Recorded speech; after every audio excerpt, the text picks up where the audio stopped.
Well, that's either going to be really quiet or really loud, and I don't know which way it's going to go.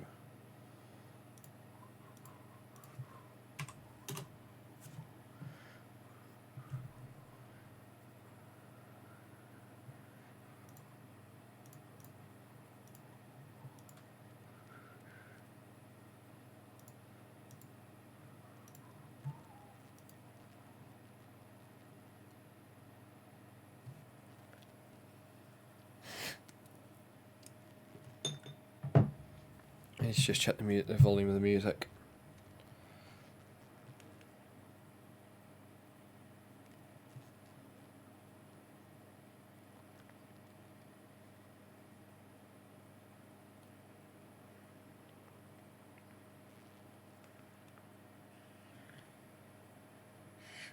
Oh, hang on, I need to mute my microphone. Blood runs cold. Secret code. Oh, hang on, I need to mute my microphone. You'll find someone who loves you better. Blood runs cold. Yeah, you'll find someone who loves you better. You'll find someone who loves you better. Find someone. Your friends always like me, but I told you that.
She got it.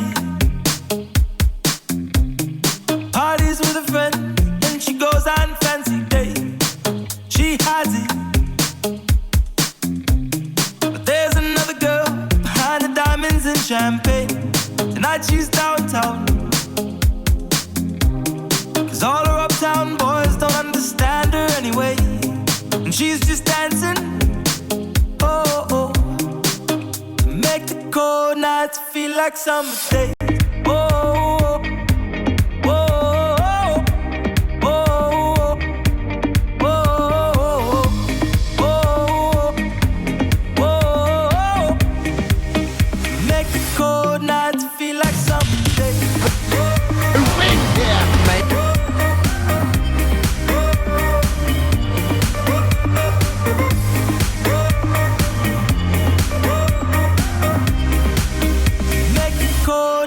Feel like summer day. She knows she got it. Oh, oh. She plays hard to get, but all these games get hard to play. She posts pictures, oh, oh, of everywhere she goes when she goes on holiday. But tonight she's downtown, traded in the diamonds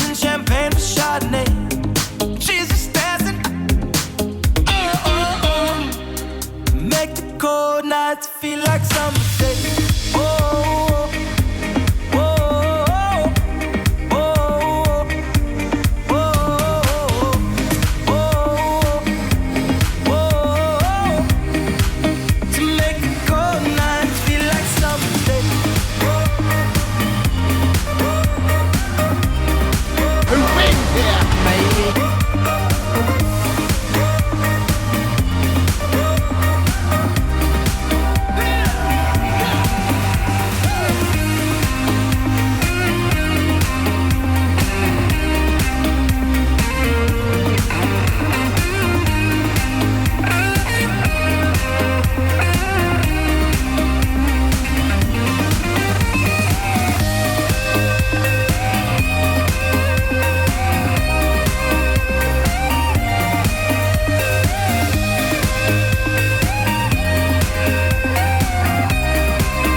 Make the cold nights feel like summer days. Oh, oh, oh, oh, oh, oh, to make the cold nights feel like summer days.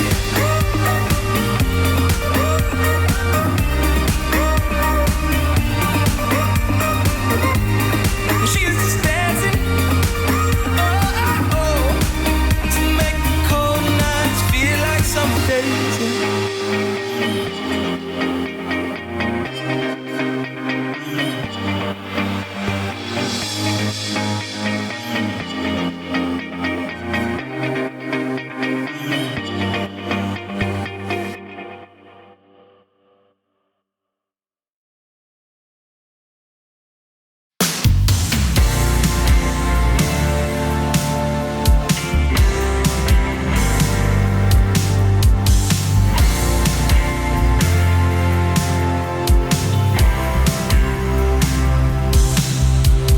She likes the boys who can dance. Yeah, she likes musicians. Saw pictures of them all hanging there by a bedroom shelf. She just wants to be like the girls on the television. 'Cause no one ever told her it was okay to love herself. Oh, oh, oh, oh, be still, beating heart. 'Cause this is her show, and you'll never be the star. 'Cause she falls in love every night. Don't need to know your name to know it's right. You know it in the crowd, just by her eyes. It's not her fault that she wants what she wanted. She falls in love every night. She don't even know what love is like. She's been dancing in the dark for all her life. It's not her fault that she wants what she wanted. She sings her favorite songs, doesn't make up in the bathroom. She dances in the mirror, lays her dresses out on the bed. She'll leave a lipstick on you like a tattoo. So when you try to wash it off, you'll remember that you can't forget. Oh, oh, oh, oh, be still, beating heart. Oh, 'cause this is her show, and you'll never be the star. 'Cause she falls in love every night. Don't need to know your name to know it's right. You know it in the crowd, just by her eyes.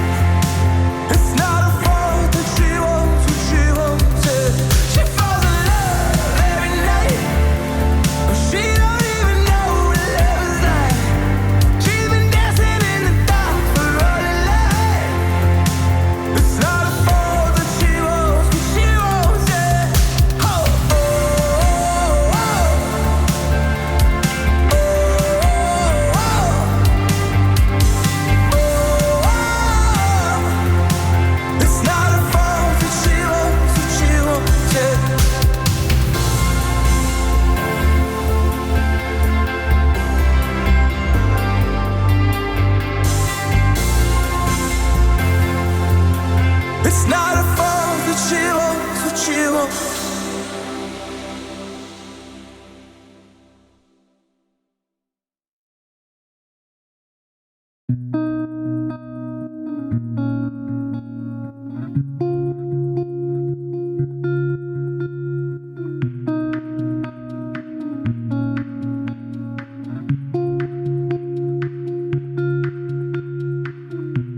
Oh, I can see the doubt in those eyes. Even though you try to hide it, there's not much to figure out.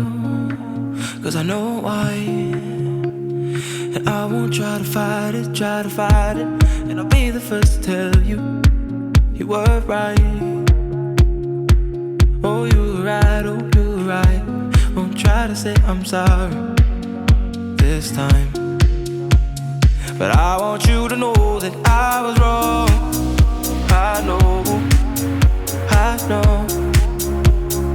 I just wanna say that I was wrong. I know, I know. Oh, I want you to know that I was wrong. I know, I know. I just wanna say that I was wrong. I know, I know. It used to be so warm those days. I try not to remember. I got lost in the storm of my ways. Couldn't pull myself together, and I'll be the first to tell you, you were right.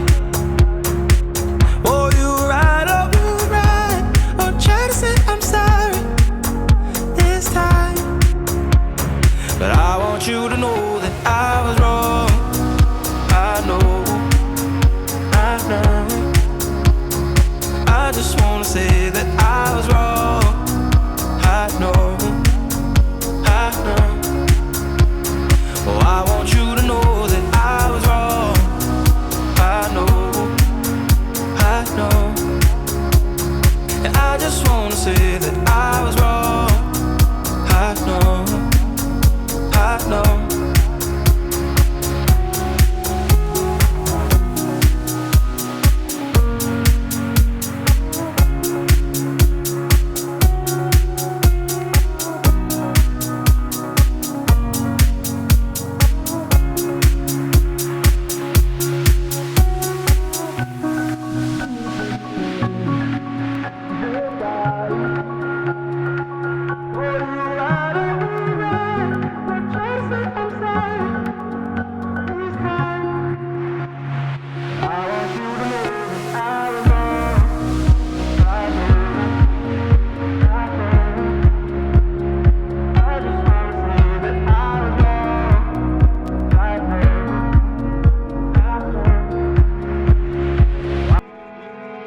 As Grocer goes down to the inside.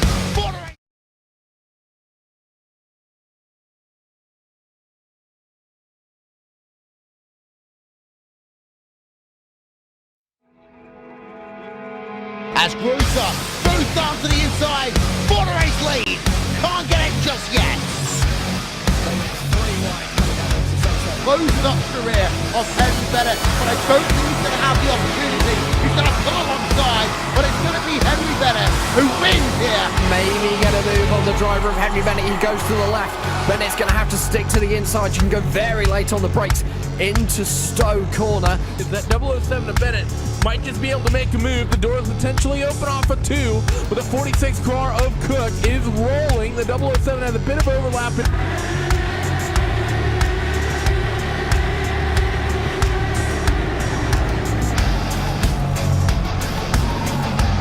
Green flag. His second place is, of course, Lucas Laville.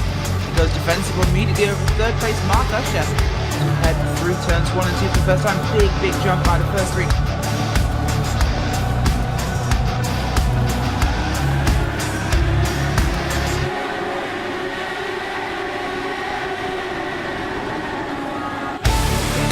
Good job there by Niles Anders. He's going to try and go down to the inside of one winner as they come down into turn 1 and 2 for the first time. He will get that job complete. lights out. Away we go here at the Indianapolis Motor Speedway. Good start there by Bennett. A good start by third place driver as well. Green lights are on, green flag is waving. We are racing at the show on the road with Racespot TV. Fan immersion.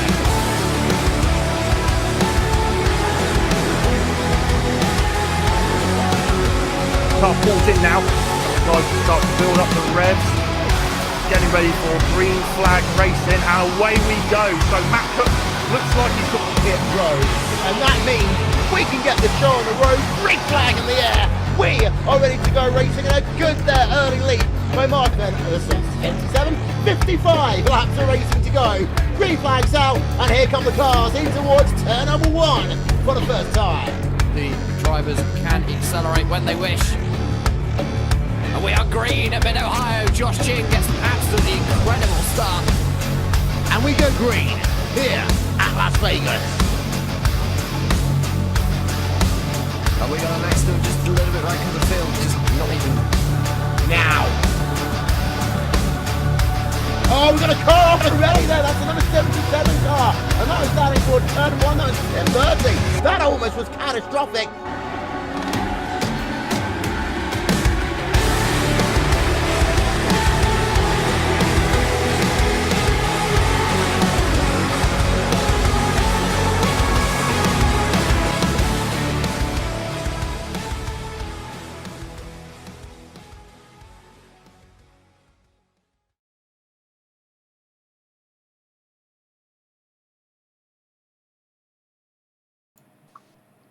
Well, I'm going to turn my fan off.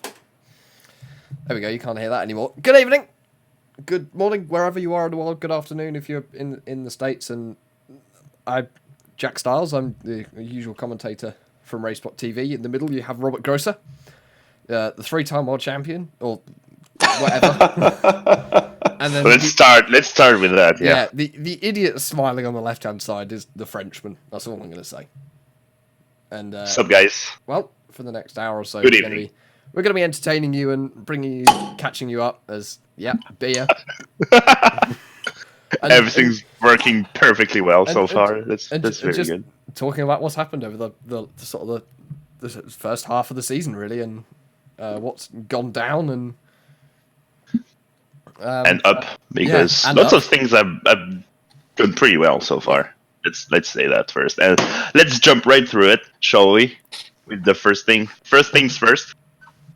Jack Stiles. Big shoutouts to everyone that's make this season possible for us, as the admin team and the guys behind the scenes. We would like to give a big shout and big thank to everybody, to all the drivers that have been with us so far this year and so far for all the lifetime of CIS. And everything we're doing right now and all the fun we are having right now as well. Wouldn't be possible if it wasn't for all the people that have been with us. So big shout out. And also big shout out to our sponsors, Mr. Robert Gorsa. Yeah, absolutely. First of all, series sponsor Logical being with us now for the 3rd year already. Big thanks. New Centric Solutions, sponsor of the Triple Crown, the races, Texas, Pocono, Indy 500, giving some very nice prize money. Is it so, Lucas? Nice prize money?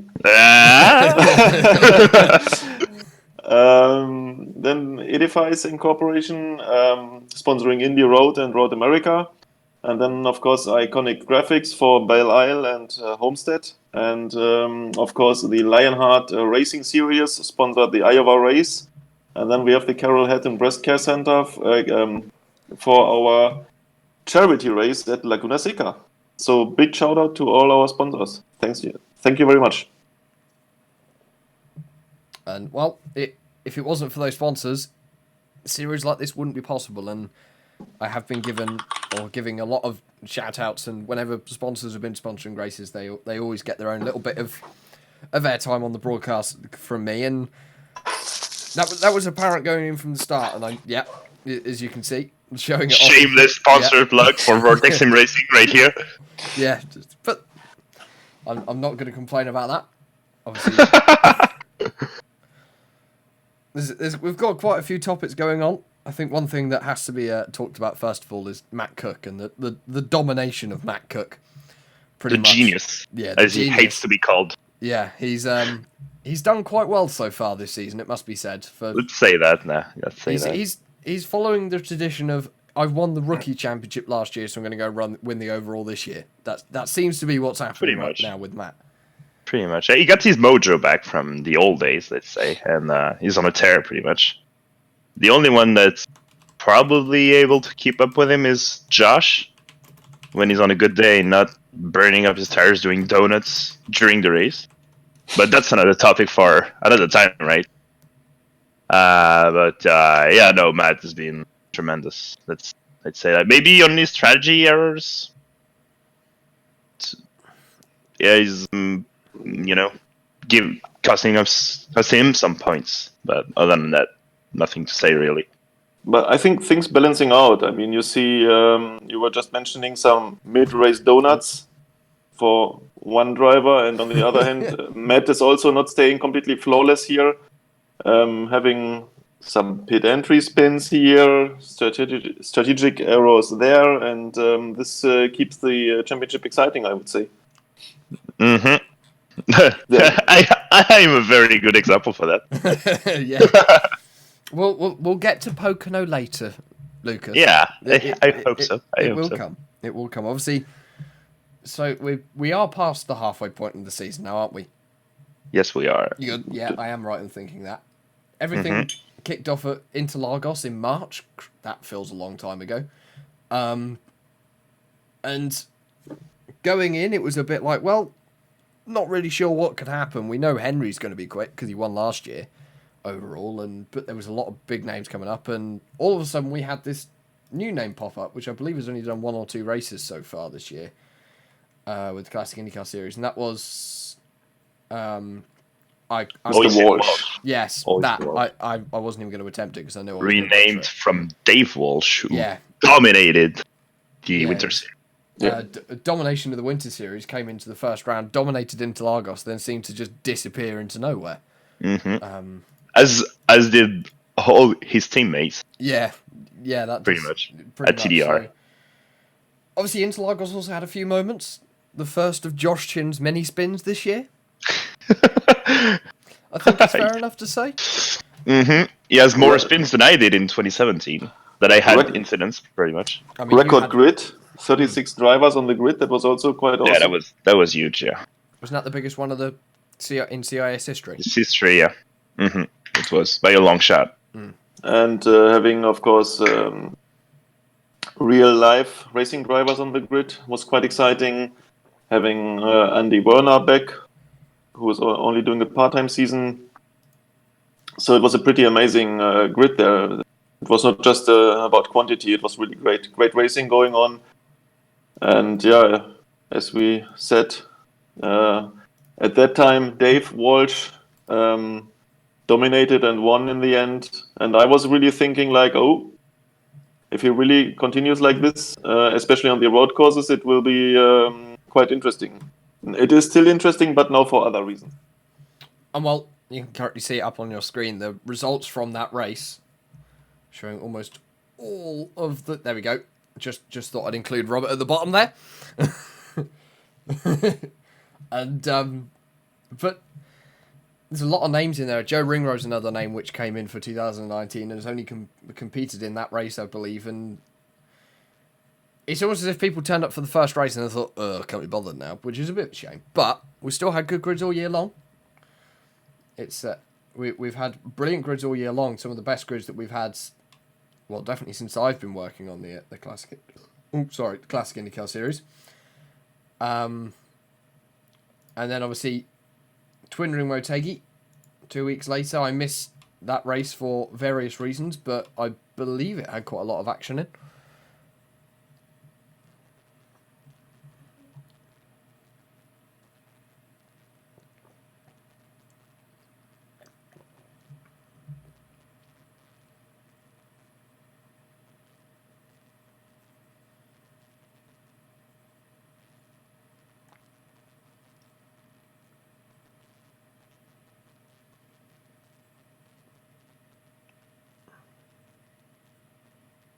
I mean, you also led, what, 180 laps of 201? So just a few. Just a few laps that he led. Yeah, nothing too bad. There were 4 leaders in that race. Mike Gerlicher led 2, Lucas, you led 5, and Jan Hoffman led 14. But that's, yeah, it's always going to be...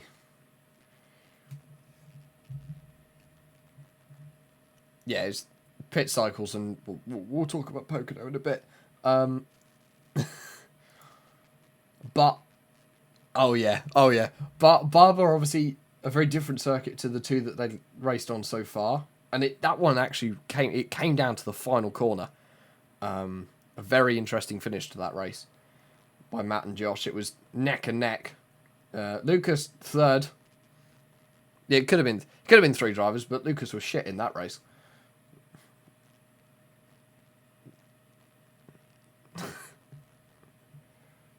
But it is... You look at the names behind, Yoni Kainen and Timo Sinyemi. Robert, obviously, you finishing 6th. You can just see how competitive this has got. Henry...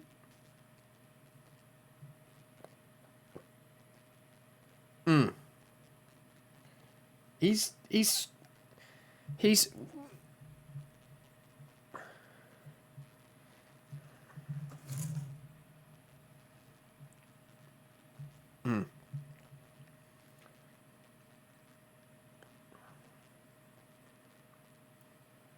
And he has just been consistent all year long, which is really nice to see.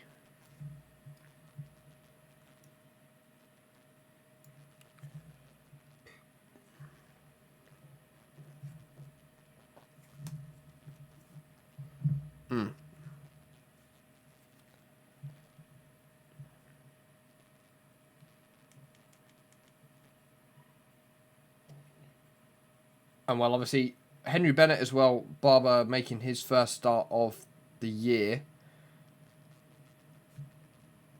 Oh, does it?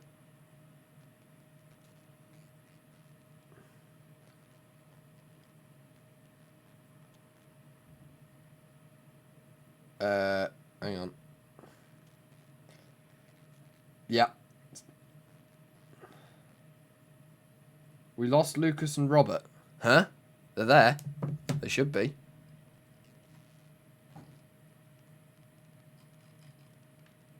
Ah. Hang on. Bear with us, ladies and gentlemen. I know what I've done wrong. Bear with us, ladies and gentlemen, while this handsome thick Brit is trying to figure out what is wrong with his OBS software. Yeah, I figured it out. Sorry about that. Congratulations.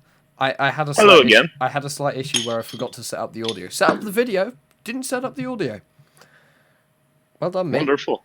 So we've been talking for like 5 minutes over the standings of every race, and nobody's been able to hear us. That's wonderful. Nope. Not at all. All right, so And I've just tried and drink now myself. Joni Kajanen was the topic. Yeah. I believe. It was Awesome season by Joni, pretty much. That's the best way to describe it. I just want to remind everyone that he won 2 races in CIS already in 2016. He is a driver who has always been very strong. Whoops. Yes, indeed. While Jack Style is still having issues. That was more of a me issue. I just dropped my iPad. All right. So After Detroit, then. Okay, we were just at Barber. Now comes the first Triple Crown race from Texas. It was another great one. I cannot say it often enough. I shouldn't say it so loudly because it is always giving some bad karma. But so far, especially the ovals went very, very great. I mean, seriously, not so many cautions. The races, all races finished on laps instead of finishing on time, and I cannot give enough praise for that. It is so great. Yes, indeed. Very nice change. Pace. So Josh Chin won the jackpot there, no pun intended, Mr. Styles, and And we saw again how things can go wrong during a race. I mean, we had a kind of like 5 or even 6 very strong Vortex cars in this race. Aero X was very strong. Everyone considered that one of the Aero X guys will win. In the end, it was not so. Matt Cook had issues. Randy Shoemake had issues. Andrew was the only one. Andrew Aitken could stay in the leading group and finishing P2 in the end. Vortex didn't play a role at all. All drivers struggled at some point. So in the end, it was Josh Chin taking an easy victory. It was. I will admit, it is the one race I haven't seen all season. I didn't get time to watch Texas back, but by the sounds of it, a very close race. Mm-hmm. And Well, typical Texas style race, pretty close back. In Johnny Garrett P3. yeah, Andrew Wood P4, 2 very good runs there. Yeah. Mike Gerlicher finishing 7th and Diggs 8th. Yes. That's higher than they usually GDG do Racing as being well. quite Yeah. strong on the intermediate tracks, indeed. Yeah, very good progress by these guys. And speaking about progress, that's a very good trend that we're seeing. As we have less caution on ovals, and the overall driving level and speed of the pack has really improved this year on ovals. For various reasons, people are getting more used to the car and to the track and to people around them, but also, and that's another shout out we should give, and it's where it's due. Mr. Cook has been throwing out some tutorials for oval setups and really giving out, a good chunk of advice for drivers in the pack. So we can really say that he's being a big part of the progress of the league on ovals, and the fact that the racing has improved his setup work is a part of that for the baselines. I mean, the cream always rises to the top. We can see that, like Matt, Josh, Vortex, as general consensus is always up there. But the fact that the races have been a bit more close and clean, that's a good thing to note. Also, I like to mention the lack of a fast repair might have also definitely. That's a very good. So far, if I can give an early thought about this, I think it was the right change, and I have a feeling we will keep it that way also. Of course, it hurts. If it happens, I was experiencing it twice this season. You are practicing a lot for a race, and then twice this season I was the first guy crashing out for whatever reason. It sucks. I cannot say it any more nice. It is just like that. It really sucks, and it can really get quite emotional for Texas. When I was crashing out as a first driver in the whole field after practicing so much and don't have any fast repair, no second chance, I was deeply saddened. Seriously, I mean, No but chance yeah. at $50. But no, seriously, I said it in the Vortex Discord just after the crash happened. I felt like crying. It was so terrible, and this is such a level of intensity, and you cannot afford to put a foot wrong in this environment. And but it contributed to more clean racing also. And another point is people are teaming up. Another team to mention, we talked about GEG Racing, but Iconic Motorsports were adding new drivers to the team with the likes of Todd Novazat and also Daniel Schulmeister, and some cooperation behind the scenes also. So this grouping of people and working together, working on the setups, doing a lot of practice together, this really improves the overall outcome of the races, I would say. Stroll Terra Sim Sports having a bit of struggles, but they're gonna pick it up, pretty sure. And no, I didn't say Stunt Terra, but a Stroll Terra. Ford chip. Well, obviously, looking forward in the season, Indianapolis came next. It wasn't the oval, it was the road course. Yes. Matt The old Cook, layout. Yeah, the old layout. Matt Cook once again dominating it because Josh Chin couldn't keep it facing the right way. Donuts. Yeah, lovely. And the main competitor of Matt I couldn't figure out how to work with internet. Or the first of two races. Are we referring to you again, Lucas? Maybe. Who knows? Who knows? Internet lost him. Yeah, so sad about that, of course. It happens. Yeah, it sucks. Matt was dominant. Nothing else to say. Henry was there showing a good show. When you see the podium with Cook, Bennett, Chin, that pretty much tells the story also. Strong is the only way to describe it. And again, then they're in the mid-pack, bunched up with Wood, Gutierrez, Hoffman, Guerrera, Sturm, Pitkin, and all these guys always close together there in the mid-pack, guaranteeing always exciting racing there, because it is not just about the podium. It is again like 28 drivers on the grid. And in this race, 21 finished also. That was very good. And there was some great battling going on there everywhere on track. So that was always nice to see, and that is always keeping the broadcasts quite interesting also.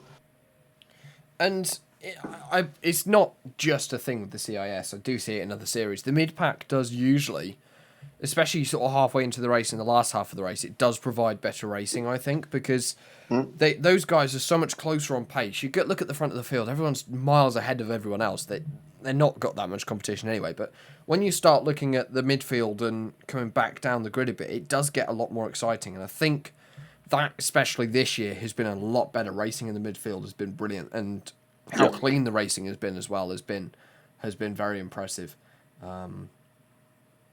We've seen it on the road courses and we've seen it on the ovals, and hopefully that will translate through to after this summer break and carry on. Yeah, that's a very safe bet, and that's great. What else do we love apart from close and good racing? Right? A Detroit race with 8 cars that finish. That's Okay, moving on towards that. Yeah, that was of course a little bit expected. Like here, really, the not having the fast repair, that was really a hard hit, because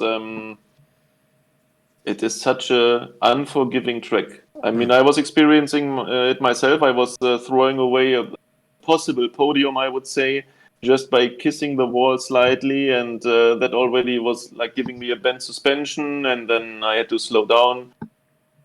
And yeah, it happened so easy. Just 1 second in a very long race, 1 second, not 100% focused, boom, the wall.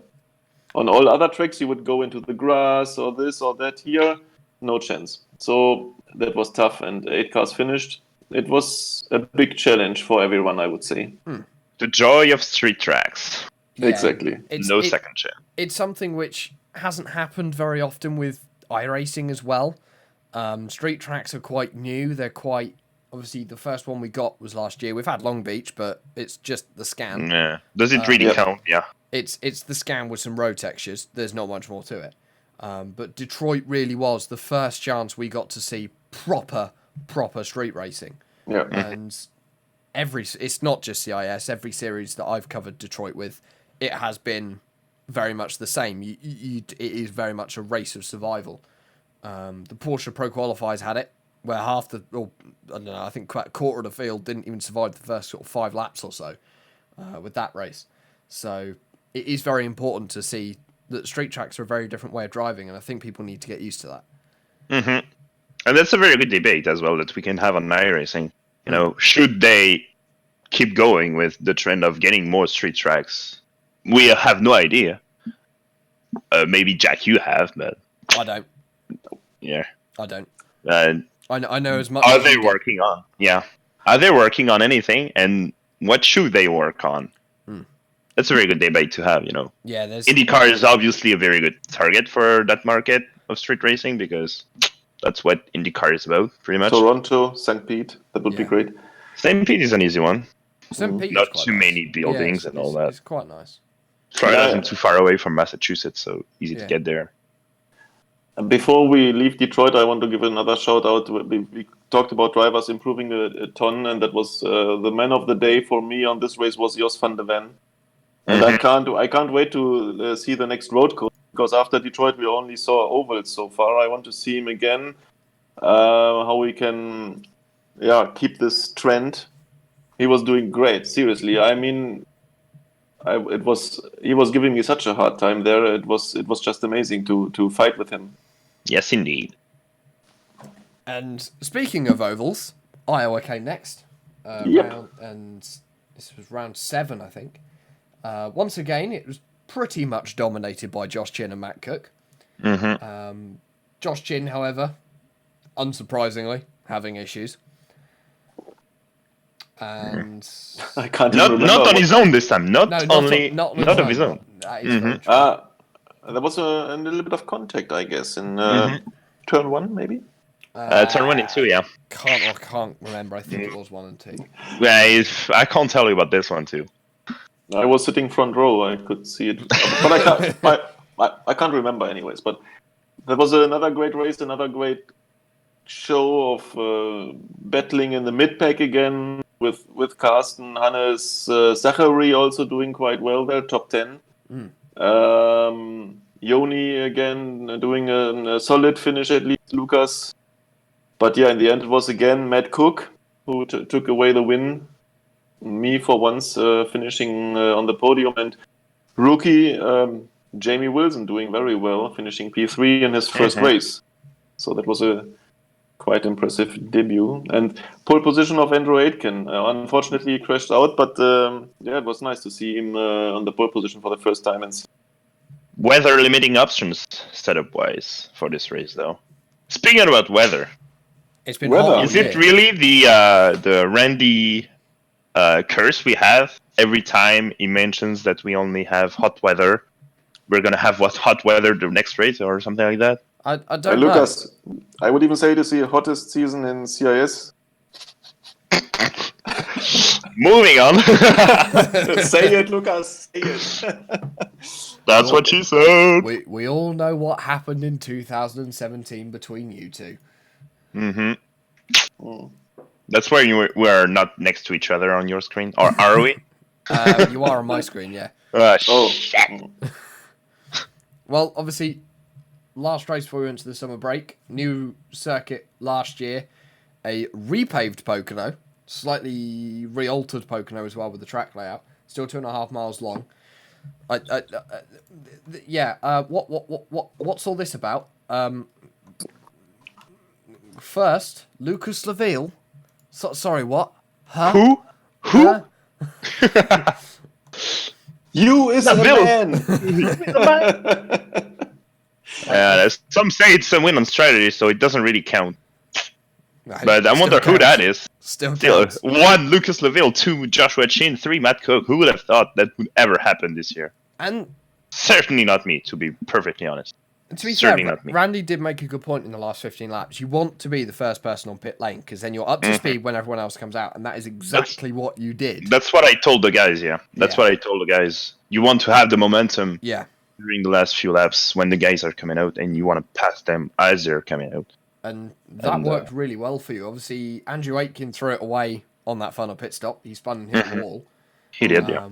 Matt had a slow exit as well. Yeah, but Matt- it's not only being the first one out. It's what Randy said during the broadcast that was completely right. It's being efficient in and out of the pits to be able to gain time or not lose time. If you see the lap times, myself and Josh only are 2/10 apart on the in plus out lap. It was on the out lap, so it wasn't that close. No, it was that close. Sorry, I should say it was that close. It was reasonably close. Yeah. Especially between you and Josh in the last 2 laps. It was. And Another it lap- was a mess of strategy for this. This last 40 laps were so interesting as a driver. It was one of the most intense stints I've ever done. I couldn't believe what I was seeing there, seriously, because we were talking, of course, on our Discord about strategy also, like, are they really going to save fuel? If they are doing it, will they make it also? I was so surprised, like, seeing them trying it and then failing it and pitting with 1 lap to go. I was shocked when I saw that, because I was so sure if they go for it, then they will also succeed in doing it. But no.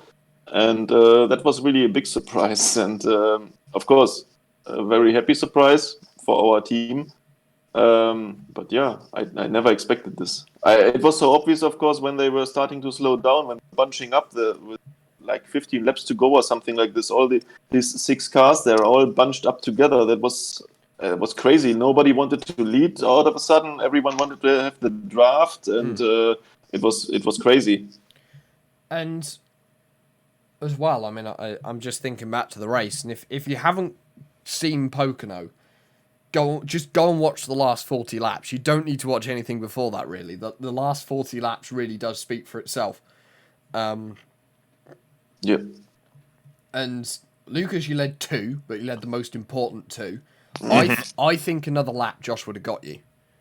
That's Probably, yeah. yeah. Could be. Yeah. I was lucky with that. Yeah, I slammed the door into 3, but I think he would have. You slammed the door. Passed You used me, a hydraulic ram and shoved it straight in his face. That's how bad I wanted it. Yeah. That's how bad I wanted it. You were just like, I don't care if I'm ending up in a wall. You aren't coming through, and slam the door on him. And as one Andrew Aikens just said in the chat, I stole it and damn mean it. Yeah, it's Man. well, I like to see that kind of thing, especially on the last lap. Anyone who It was hard racing. Yeah, it's hard racing. Anyone who complains about it, well, I'm sorry, but no offense, you don't understand motorsport. And that's not me being harsh. That is quite literally, people will race hard for a position, especially on the final lap. I think that is important to see, and it's good to see it as well. People aren't afraid to do it.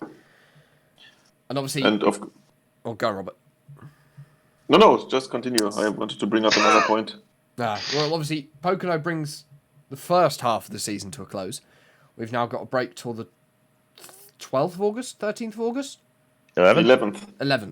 But before we go there, I want to give another shout out for Pocono once more for Todd Novazat, first top 10 finish. That was for him pretty much an iconic result, pun intended. And first lead lap finish on an oval, he said?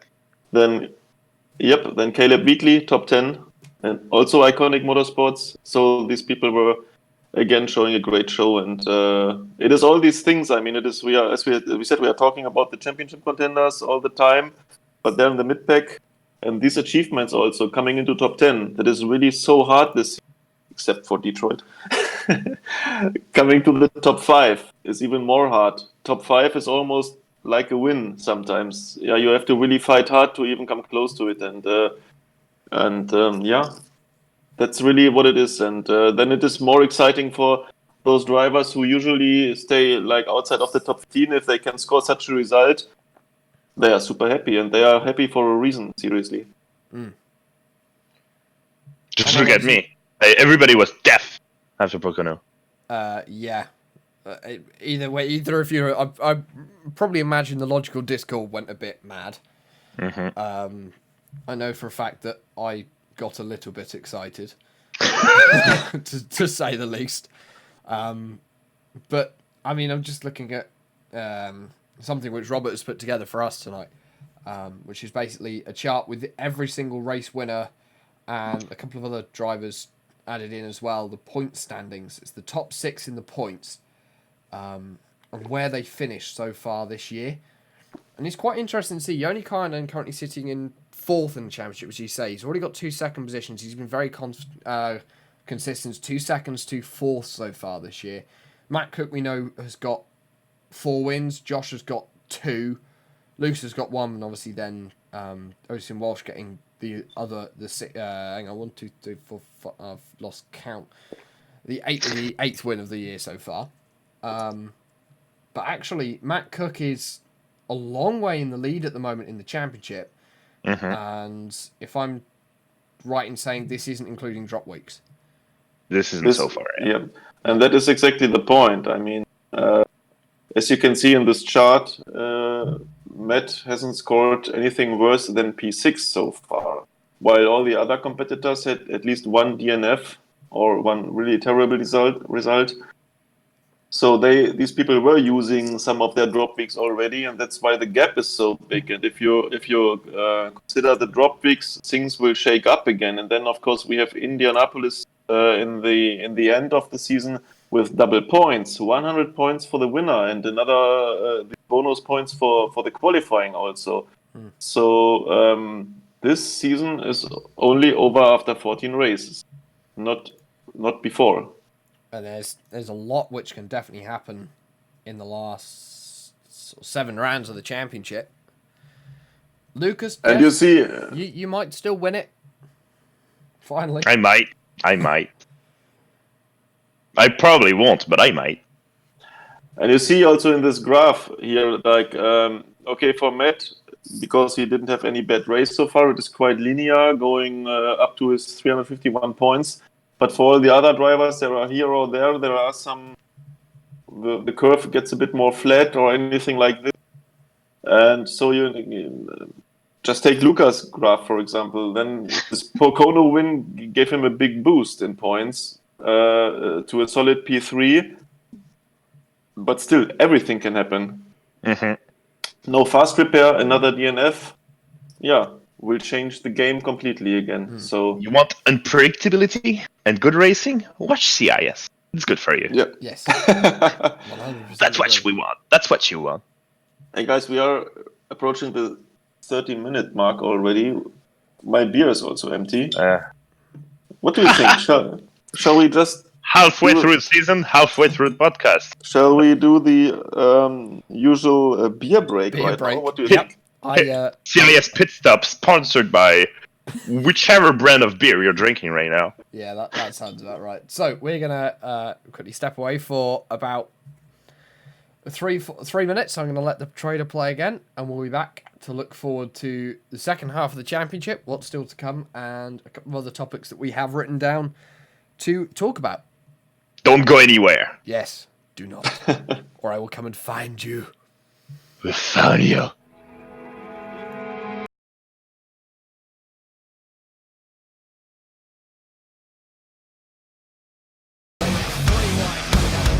Closing up to the rear of Henry Bennett, but I don't think he's going to have the opportunity. He's going to come alongside, but it's going to be Henry Bennett who wins here. Maybe get a move on the driver of Henry Bennett. He goes to the left. Bennett's going to have to stick to the inside. You can go very late on the brakes into Stowe corner. That 007 of Bennett might just be able to make a move. The doors potentially open off a 2, but the 46 car of Cook is rolling. The 007 has a bit of overlap.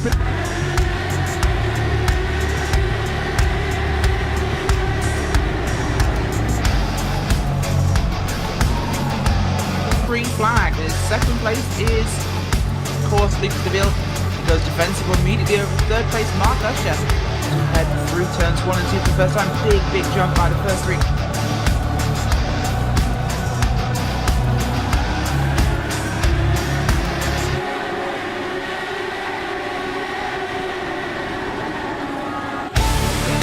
Good job there by Niles Anders. He's going to try and go down to the inside of Mark Winners. They come down into turn 1 and 2 for the first time. He will get that job complete. And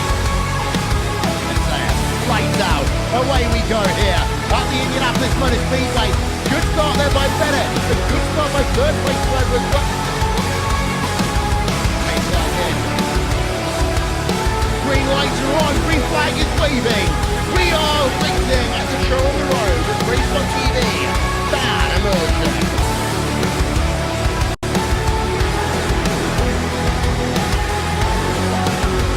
Car pulls in now. Guys start to build up the revs. Getting ready for green flag racing, and away we go. So Matt Cook looks like he's got Pit road.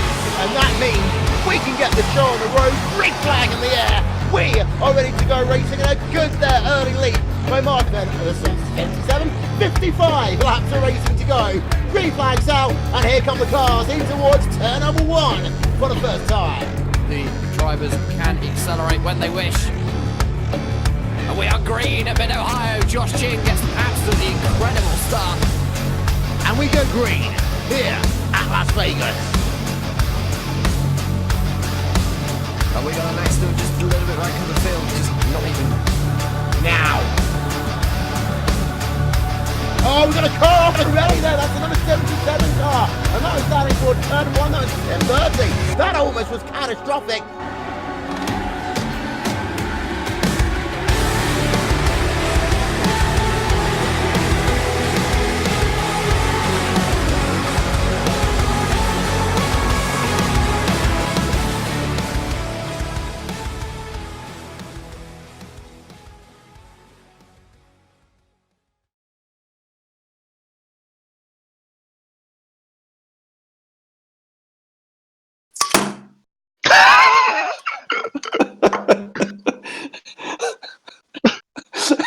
Let's go. All right, let's do it that way then.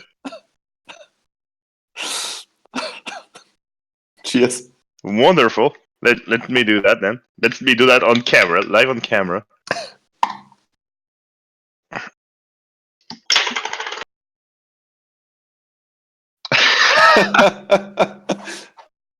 It's bottles of water. Just yeah, pretty much.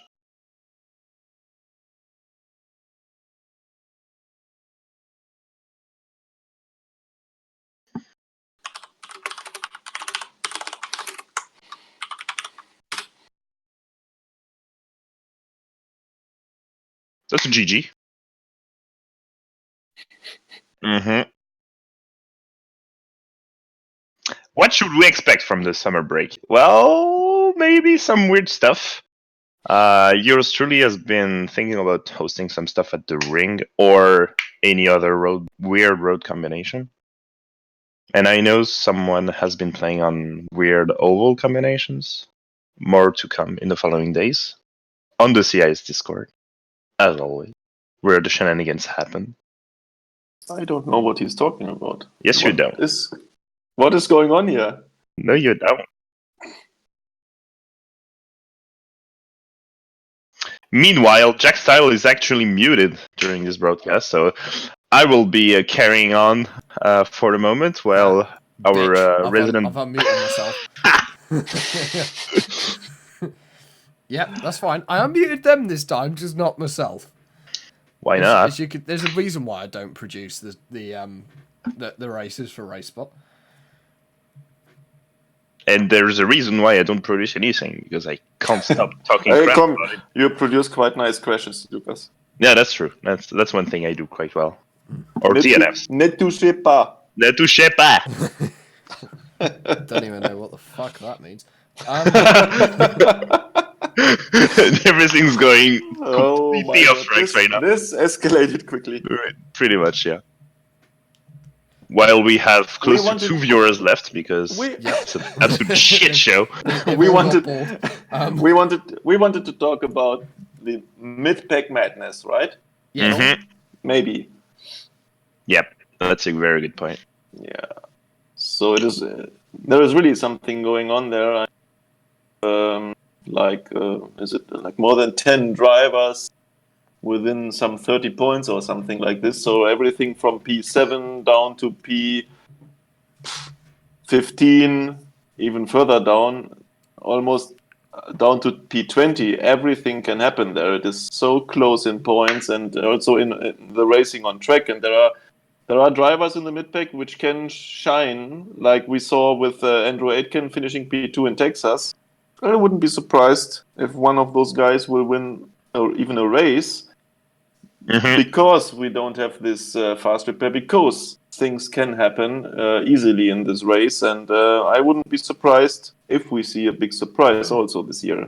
Mm-hmm. And I think also with some drivers making their way up the order in some of these races, getting big point scores, it is going to shake up the midfield a little bit. Oh yeah, it can go one way or another every single race in the mid pack from pretty much like what 5th. On back about 5th, 6th down, it's usually very close.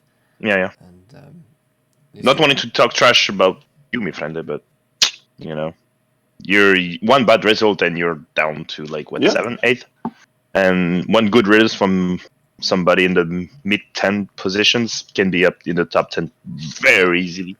Absolutely. And this is what we want to see.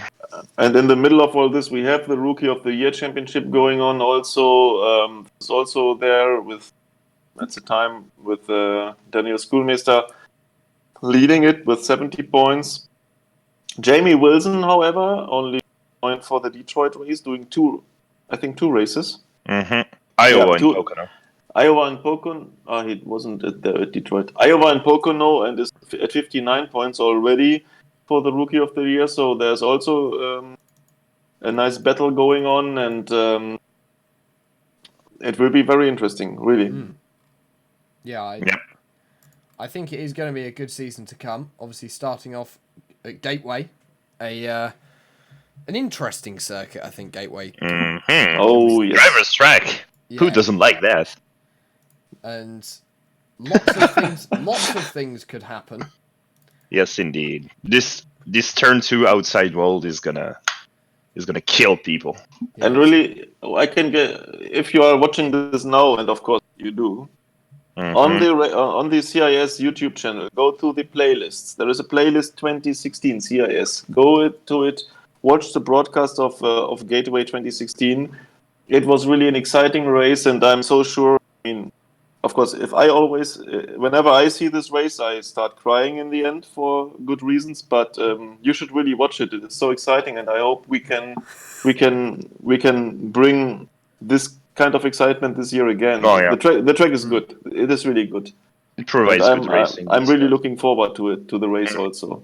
Yeah. We adjusted the race distance a little bit so that we have a good chance to finish again on laps, but I shouldn't say that because of karma. And Karma, as we all know, is a... What did you call me earlier, Jack Styles? Bitch. There we go. And so, Gateway obviously then Road America. Oh, Back on Road America. Back onto Strategy. So is Josh Chin going to be able to do one stopper again while other people's are going to be on a 3-stop? That remains to be seen. But 2 versus 3 is going to be a very big topic. Pit lane length is going to be critical as well in your decision making. Downforce levels. Downforce levels and all that kind of stuff. We will then, of course, will it be hot again? Who knows? Jack Styles and Randy Chenot. Probably. But seriously, the of course the race distance of 55 laps is there for a reason again, because in previous we raced there twice, and in both occasions we raced 55 laps.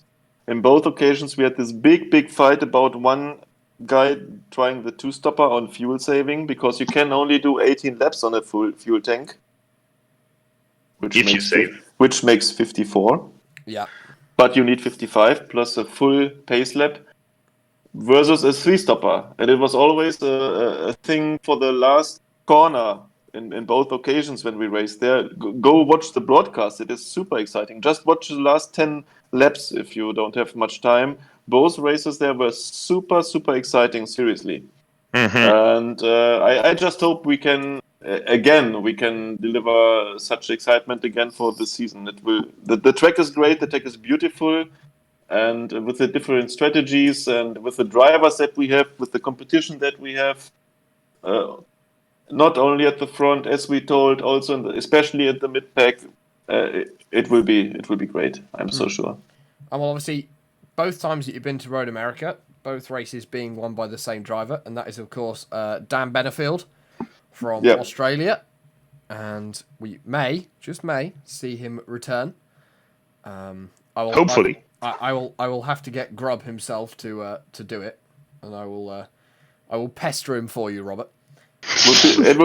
Next time I talk to him, it would be great. Yeah, and so obviously after that, everything's starting to get a little bit more exciting. Just 4 races to go at that point. So by the end of August, we're going to get to a point where there's 4 rounds to go in the championship. One being a Triple Crown race, that last race being a Triple Crown, and actually that event spanning over 2 weekends, which we'll get to in just a bit. But first of all, we'll go to Mid-Ohio, the circuit obviously last year where Henry Bennett rounded up his championship and confirmed his spot as being top for 2018. But I remember the fuel saving Josh Chin there. I still wonder where he put this secret fuel tank in his car. Oh, yeah. The first stint was mind-blowing. Yeah. It was technically impossible, but still he did. Yeah. I was considered to be one of the best fuel savers. I don't want to brag, but I feel like I was one of the best fuel savers in the league before Chain came. And wherever Josh goes, he's always going to be the best fuel saver. Probably fuel save like Josh. Yeah, that's absolutely such a true. Good fuel saver. Yeah, and still he was leading the race. That is a ridiculous thing. Usually you would assume, like when you go for the fuel saving strategy, you're not leading, but you're having in the back of your head that, hey guys, I need 1 stop less than you, so I'm pretty confident. But no, he was leading. He was setting the pace. He was pushed by Henry Bennett in that race. still leading and still saving fuel and not only doing like one lap more than what we thought would be possible. No, he was doing like 3 laps more than what we thought was technically possible. So I was sitting there when I saw the broadcast in complete disbelief. Seriously, I've never seen such a thing before, and yeah, unfortunately, he couldn't get away with the win. I also played a little bit of a role in all this, but we don't have to talk about this right now. So, but yeah, it will be super exciting, and I mean, it's a track where you cannot pass very easily, so strategy will play a big role. And Mid-Ohio, 200-mile race there. Then 2 weeks later, so this is the end of September now we've got to. Homestead, Miami, obviously where the championship started last year. And we all know what happened to Miami last year. We don't want to talk about that. But we let's won't not talk talk about that one. Yeah. Another oval. It's going to be our second to last oval of the year. And 300 miles there. It's going to be an interesting race, I think.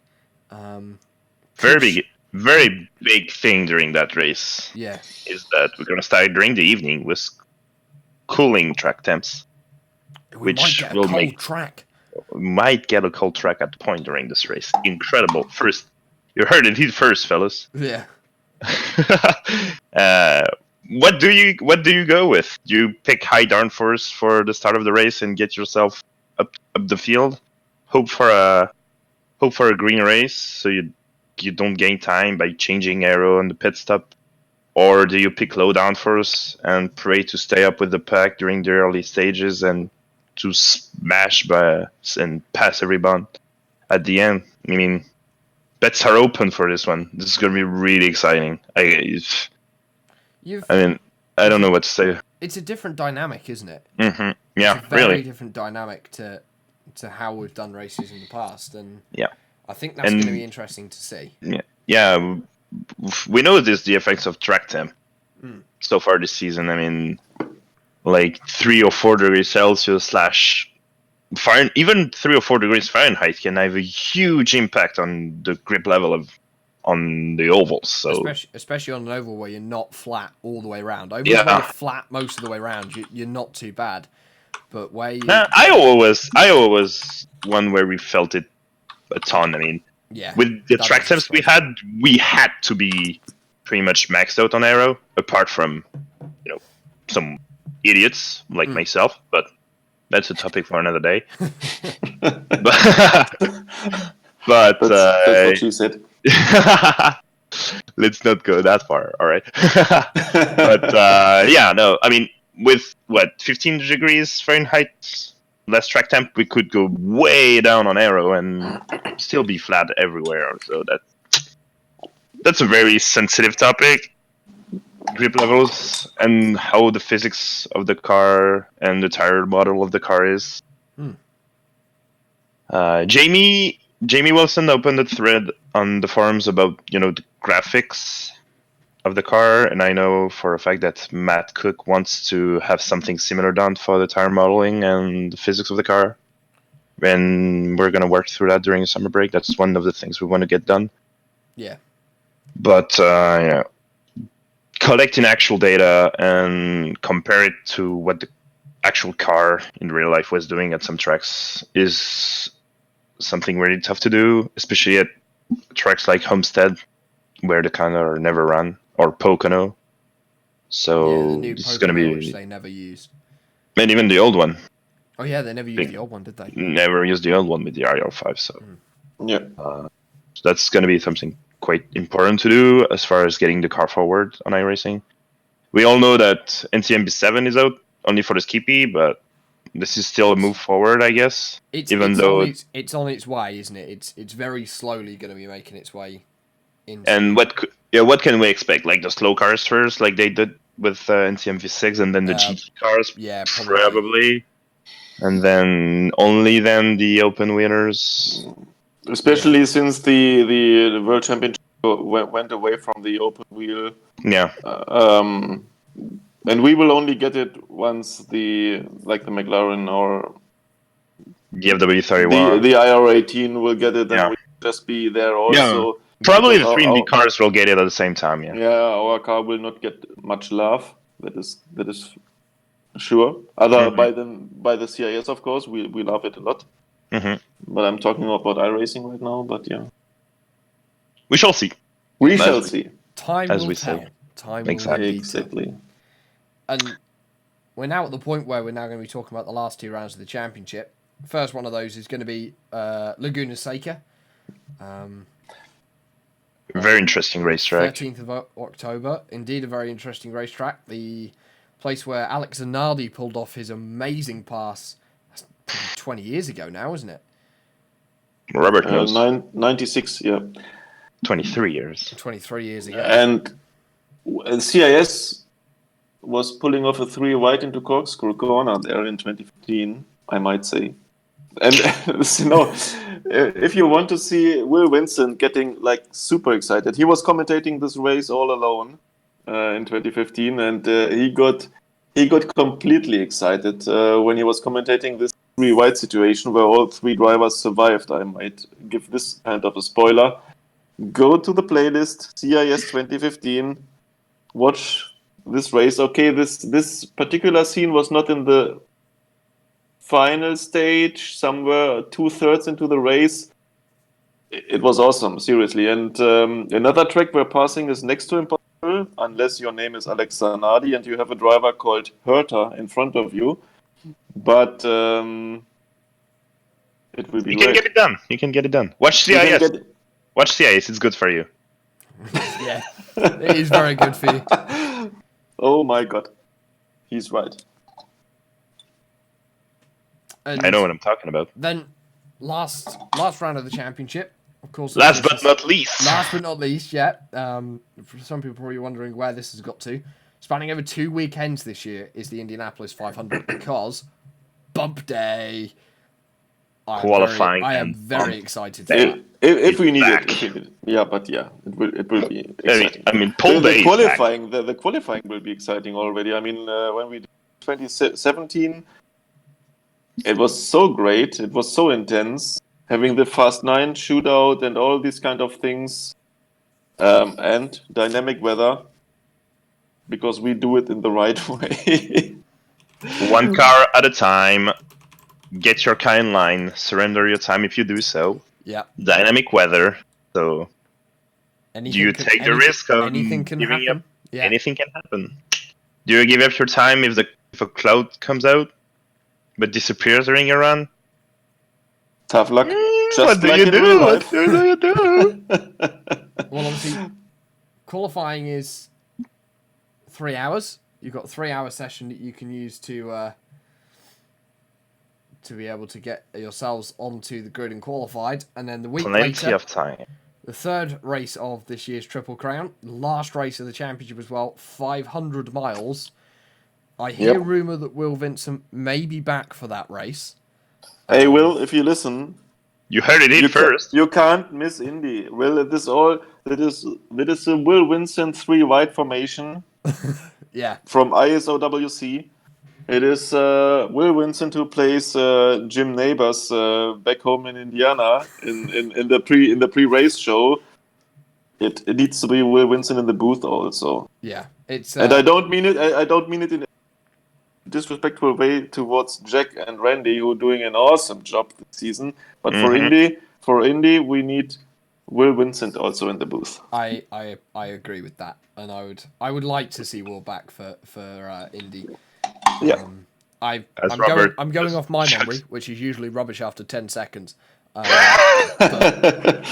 I do believe he said to me earlier on this year that he would like to do the Indianapolis 500 for the Classic. That IndyCar would be Series. wonderful. Yeah. That, of course, will be confirmed a long way into the distance. Obviously, a long way still to go. This is the 3rd November that we're going to be running that Indianapolis 500, and then 2019 is going to be over. And within a month, you're going to be starting the Winter Series, getting ready for 2020. But Indianapolis, it is a good way to end the season, isn't it? That's a very good choice. That's a very, very good choice. I know that the traditionalists may say, okay, Indy needs to be in May. But there is so much Indy in May already, and we don't want to get people get burnt out or get sick of it. If you So do we- the 4 Indy 500s, the official ones, that's already 800 laps, plus all the laps you've put out in practice. In the R8, all that in the R8. Plus maybe you're doing the majors, or the elite one if you're a mad one. That's already like several thousands of laps in the R18. You need a break at some point. And if you're running the R05 in parallel, like 2 different beasts, the complete opposites in terms of how IndyCar works at Indy. It makes lots of sense to have it at the end of the year, especially having like the main event, pretty much, of any IndyCar season at the end of the season. For us, that makes perfect sense. Yeah. And also it allows you to do that qualifying day the week before, which in the month of May is difficult to do because of the amount of the Indianapolis 500s that happen. Including the real life one. Yeah, including the real life one. Yeah, including the real life one. And of course, obviously, Racespot aren't going to be broadcasting that qualifying day. That's with SYM TV. Yes, it is. So Thanks to Logan Simmons. Yep. So they're going to be covering qualifying, and then the race will as always be on the iRacing Esports Network with Racespot TV, as it has been all season long. And I think, I'm going to keep an eye on qualifying because I obviously want to know what happened and happens and everything with it, and really see how that's going to progress over the course of the 3 hours. But the race is definitely going to be an interesting one. It's Indy. It is. Anything Indy. can happen. It's Indy. Hopefully, we'll see the trend that we've seen so far with the Triple Crown races and get very few cautions. Who will drive? Wood, Who will drive? as I've Who just will drive the? Who will drive the pace car? Who will drive the pace car? Catch up to the pace car. What will be the pace car? That is the next question. Yeah, what will be? Oh, actually, that's a good shout. What could we use as the pace car? Shall we make a voting? Shall we let the people decide on it? Yeah. Shall we do democracy? Now people could pick the screw slowest. democracy. People could You're pick the right. slow or the legends. One of the two. Or a sprint car. Something weird. Nissan GTP. I mean, Yeah. I used the Audi 90 last year, and that was That interesting. is true. That wasn't too bad. That was quite good as well. The roof could work. The Mustang could work. The roof is on Yeah. fire. The roof is on fire. Fuck's sake. Sorry. Yeah, it's The vet can work. The vet can work. Of course, I could Cool, say right.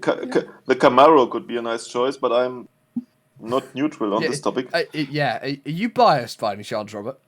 Have you got one sat on your driveway by any chance?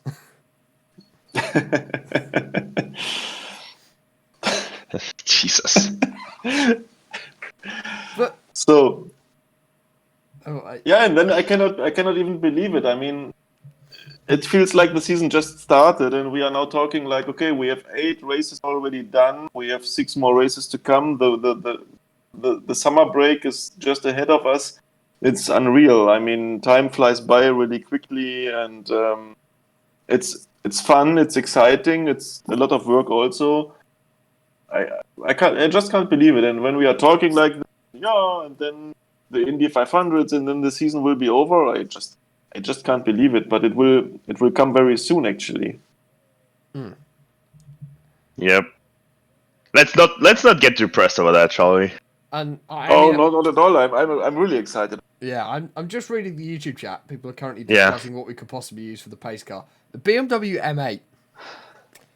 The big boy. The big boy. Yeah, the big At boy. Le Mans. Okay. At Indy. Yeah, why not? It probably would take up most of the circuit. Probably, yeah. With 3 wide by itself. There are so many options that we could use as the Marshall, pace car. interview in the Pace Lab. I know what you are referring to, Marshall. I mean, I kind of did that last year at Pocono because I was commentating on the pace lap. That's true. That was one of the... Seriously, I'm a bit of a... I like this IndyCar history thing. And when I was seeing in 1992 like Bobby Anza driving there in the pace car, telling about the track conditions, the weather, and he's one of the commentators also in this race. It was so epic. I mean, the broadcasts of this time, early 90s, it was so epic. You really have to go to YouTube and watch these races, 91, 92, 93. It is unreal. For me at least, it is so much fun to watch these kind of things. And I hope iRacing, if you are listening now, Which you are. Bring the PC23, please. That's the Or next big thing on iRacing. Or any other kart car. I don't mind, but please. But you have everything in hand. Bring it. Marshall's just made a good point. Pick a Lotus. It'll break down We will- by turn 2. Lots Talking of trouble, about- usually serious. Come on. I mean, it was so much fun. I was with the Lotus 49 this year in was it Daytona or Talladega for this memorial race? It was last year for this memorial race for Andy Morgan. Andy Morgan, and that was fun. That was fun. Jesus Christ, the Lotus 49 on a super speedway like this, high banked corners. Oh my God. But we might come up with a surprise about this, like we have something in mind. We are working on something together with the Lionheart series. Talks are just happening right now. Nothing is decided yet, and we will have something. It might be a Lotus 49, 79, maybe some other car, whatever. We'll have an event at the end in the off season with CIS, with Lionheart together. All the details, nothing is really discussed yet, but it will be fun. That I can promise already. Stay tuned for more. Yes, absolutely. About that. And Who's gonna drive the 2-seater is a very good question. the two. Mario. Mario. Let's get Mario to do it. Since we don't have Mario, the drive to Pizza Man. Michele. Michele, if you watch this, be there. You drive the 2-seater, okay? Mm-hmm. Thank you, Michele. Sage Karam. Yeah, it would be great to have Sage Karam for Indy. That would Very be, good. That would Very be good. pretty cool if we could get. Yeah, I hope he comes back. I mean, he was racing Interlagos and Motegi, and then He's very well on Motegi. Yep, and then he focused a bit on the Lionheart Ridge, where he was even leading the championship at some point. Then, of course, some real life driving took some time away from him. What's real life? Something like Indy 500. I've never heard about this, but yeah. So I hope he will come back seriously. Would be great. Who would miss Indy? Really? Well, I've just realised the time. We've been going for nearly an hour and 10 minutes. Casual 1 hour. Yeah, I can tell you because my beer is almost empty. One thing that is happening the 30th of August, 1st of September, and we will quickly talk about before we leave, is Sim Racing Expo at the Nürburgring. Yeah.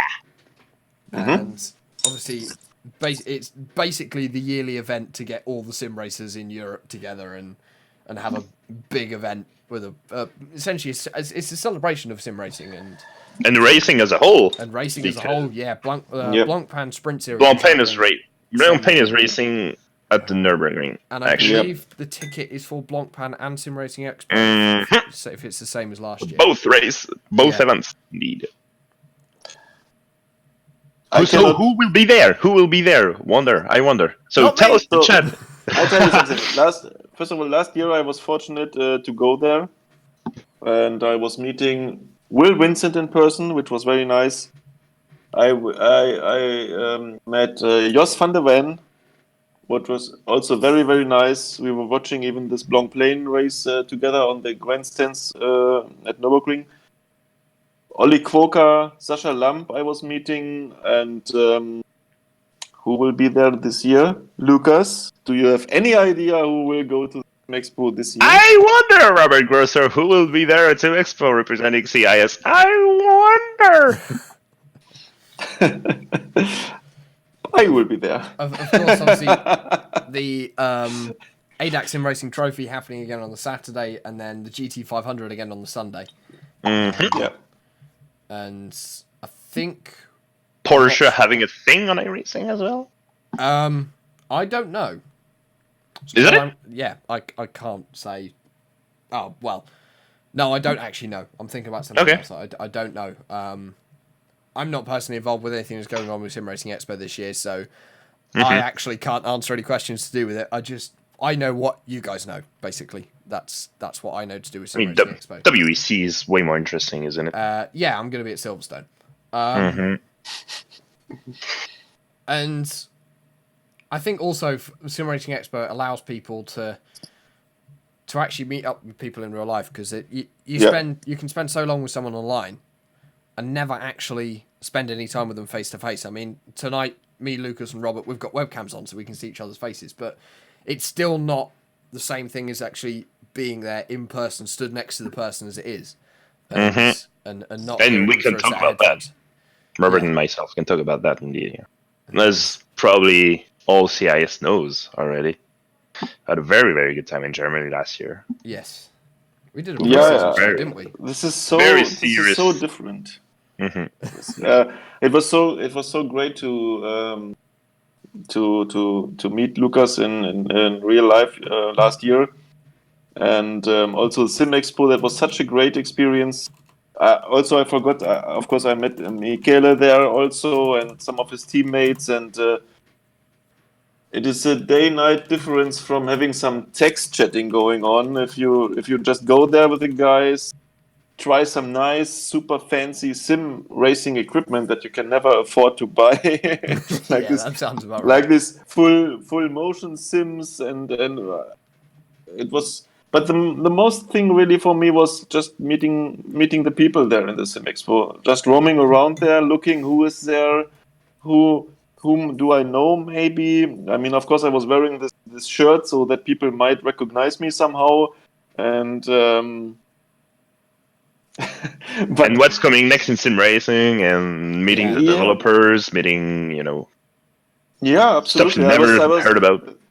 If you follow this channel here, I was having this short, funny interview with Kevin Bobbitt of iRacing. These kind of things. I mean, that is. Where else can you have it? I mean, these people don't come to Europe that often, iRacing especially, and it is just a great opportunity to meet up. And I can only encourage everyone to also try to come, try to make it happen. It is so much fun, and we will. I promise. If you come and if you let us know here in the CIS Discord, we will have a beer together. You can count on that. Maybe even 2 beer.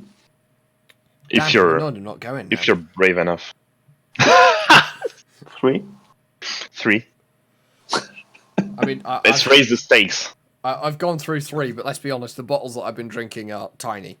It's French beer as well, so it doesn't really count. It's French beer that my dad bought back from France. Half liter here, it's empty. Yeah, it's. Meanwhile, people are saying that Robert looks absolute weird with a beard, or not. I don't even know anymore. I mean, it's definitely a different look. Very good. Maybe look. A bit grey here and there. That's the classic style, my friend. Hey, folks, I'm old.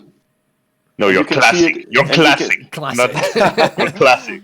And you can see it in my results this year also. I'm getting a bit old. I'm a bit old. Mario Andretti. You're distracted. You're distracted, my friend. Let's say that. Yeah. And special shout out to everybody that understands this reference. Well, I think it's fair to say we're 1 hour and 13 minutes into this. 1 hour and 13 minutes into it. I've been live for an hour and a half now. And we've gone so far off rails so many times. Yeah. I'm surprised people are still so motivated in the chat. Shout out to everyone that's still watching this shit show. It's the most people. The people watching at the moment is the most people we've had watching for the whole stream. So 10 people. 10 people. Thank You you, guys. 10. 10. 10 people, It is. yes. It is amazing. It is like, I love you guys. And well, You are awesome. You are awesome. 10 people. It's unbelievable. I feel like crying. I think Half I of think the it's- grid. I think it's fair to say that we've covered a lot over the last sort of hour and 15, 20 minutes that we've been doing this, hour and 15 minutes. Drunk probably a little bit too much beer. Nah. No, actually, to be fair, you can never drink too much beer. Nah. And of course, don't That's what you forget, want. the 11th of August, usual time, iRacing Esports Network. Myself and Randy will be bringing you all the coverage from Gateway, and we'll be getting the second half of the championship up and running. Don't miss it. Yes. Be there on track. You will Be there not- on the You will broadcast. not want to miss it. It is going Do to not be miss that race. absolutely brilliant. But from Lucas on the left, oh, I just punched my mic again. Robert in the middle, and myself, we are going to leave you and let you enjoy the rest of your day. And thank you very much for tuning in. Have a great time. See you in August. Thanks, guys. See you.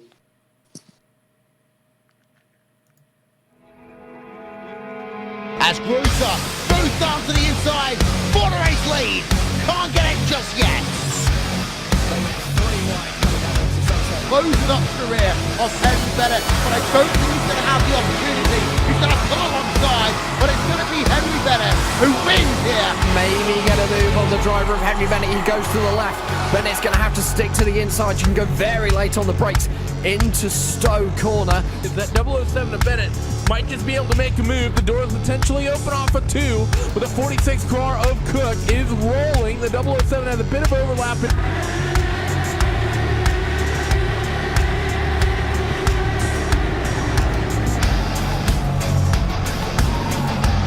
Green flag. The second place is, of course, Laville. Goes defensive immediately over third place Mark Usher. Head through turns 1 and 2 for the first time. Big jump by the first 3.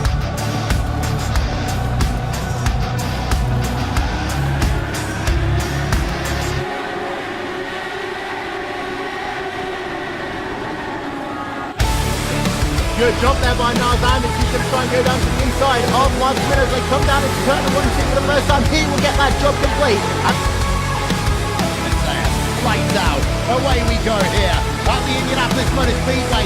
Good start there by Bennett. A good start by third place driver as well.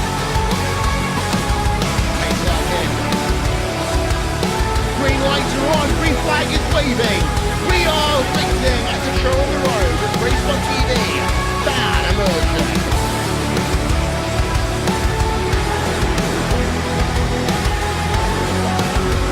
Car pulls in now. Guys start to build up the revs.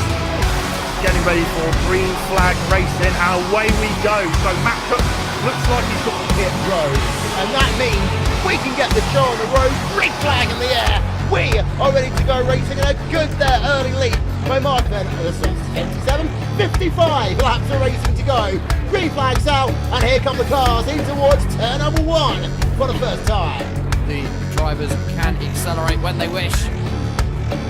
And we are green at Mid-Ohio. Josh Chin gets an absolutely incredible start.